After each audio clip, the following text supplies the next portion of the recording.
Hello and welcome. I wanted to take a moment to show you how I did this wall in case you've ever wanted to build something like this or make a brick wall or any kind of design. So let's get right to it. I started off with my foam. This is the same foam that we usually use. It's the Foamular, the insulation. I already drew my bricks. So what I did was just took a figure, placed it up against it, figured out what size I wanted these things to be based on the scale of the figure that I'm using. I drew the lines, and now I'm going to take an X-Acto knife. I actually am using a ceramic blade. I got this from a place called Slice. I love the ceramic blade. You can use any kind you want.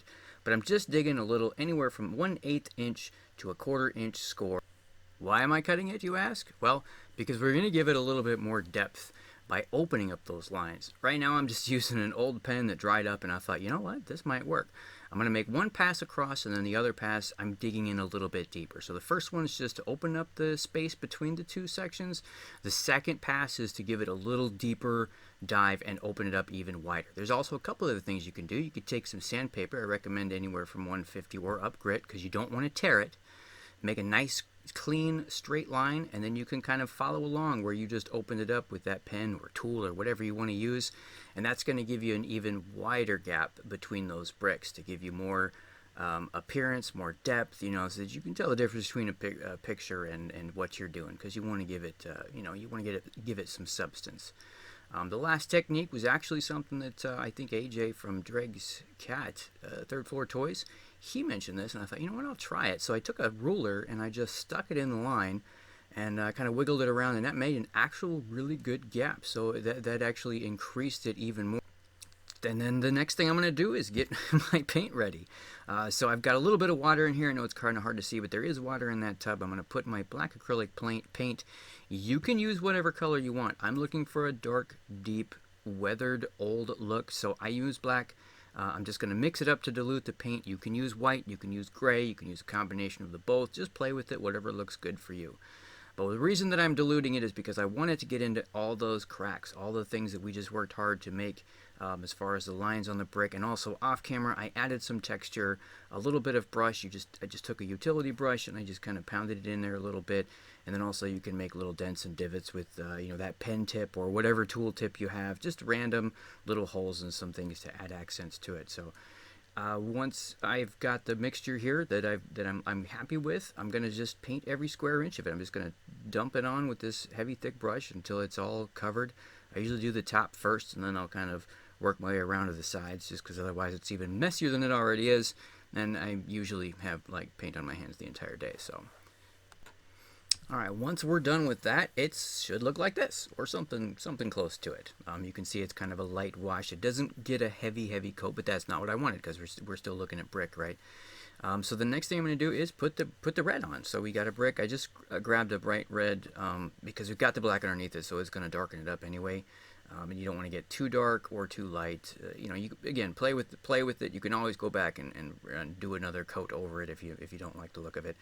What I'm going to do is take a paper towel, and I'm getting off most of that paint because I just want a little bit. I just want that brush just moist. That's all I want. Just moist with the paint. I don't want a whole big sloppy amount on it because I'm going to dry brush it. And the reason I'm doing that is because if you get too much on there, then that heavy paint is going to coat over all that detail that we worked on.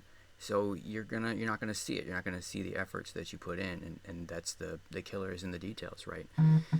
I'm gonna continue to what I call dry brush here over this. Again, I don't know if that's the right term or not, but that's what I call it, dry brush or feather brushing, and I'm just gonna keep going until it's completely coated. A lot of times I'll have to do several coats just like this because, again, you're not putting a whole lot of paint on the brush, so I may have to go back over here 2, 3, even some more times at a different angle. Then when you're done, hopefully you have something that looks similar to this, or most likely even better, and you've got what you wanted and you know where you're going to go next. The next thing I'm going to do is add even more dimension to it and even more detail to it by taking some white paint. Now again, I'm looking for that dry, cracked brick. You could use gray, you could use black, whatever you want. But now that you've got that red coating over it, you want to go back over again with an additional coat of some kind to add more dimension. This is going to bring out some of those highlights and that detail and that texturing that you put in, And you can see I'm kind of going crazy. I'm not even going into a pattern. I'm just kind of thinking like, how would weather handle this? How would it affect the brick? You know, it's not going to be symmetric necessarily.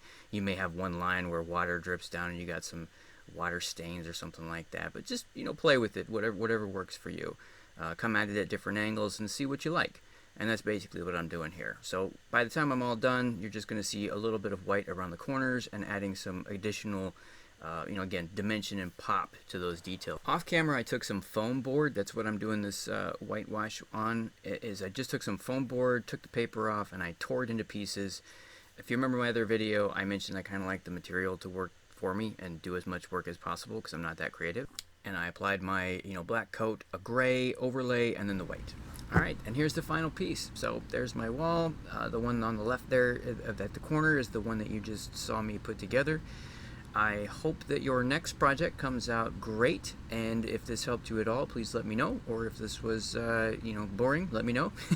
Either way, if you have me on any of the social media sites, Instagram, Twitter, feel free to share some of your work. I love to see it. I always appreciate the creativity of the community and the stuff that people put together. It inspires me, and I hope I have inspired you. Thanks for watching.